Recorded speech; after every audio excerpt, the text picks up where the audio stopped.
Daha bir Mart qəbul sualı.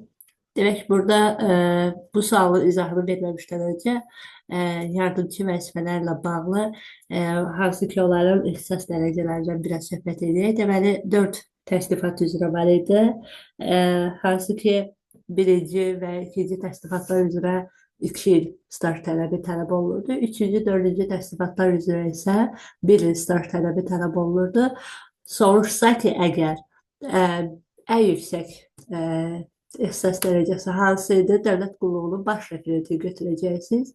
Ən kiçik ixtisas dərəcəsi isə dövlət qulluğunun kiçik referenti olaraq götürəcəksiniz və burada isə üçüncü təsnifat üzrə ən yüksək ixtisas dərəcəsi sualını verib.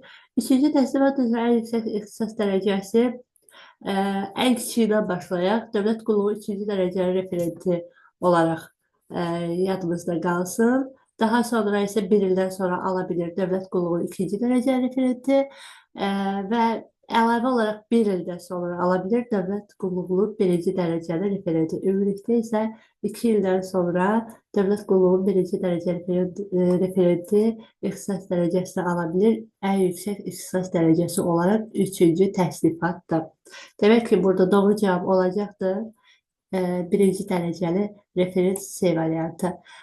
Böyük referenti bilirik ki, birinci təsnifatda baş referent ən yüksək ixtisas dərəcəsi idi. Ondan sonra isə gəlirdi böyük referent və birinci dərəcəli referent.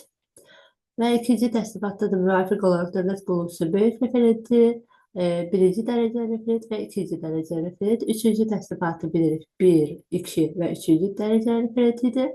4-də isə ardıcı olaraq 2, 3 və dövlət qulluğunun kiçik referenti olaraq qeyd edirik. Bu qədər növbəti qəbul tipi suallarımızda və qəbul suallarında inşallah ki, davamı gələcək.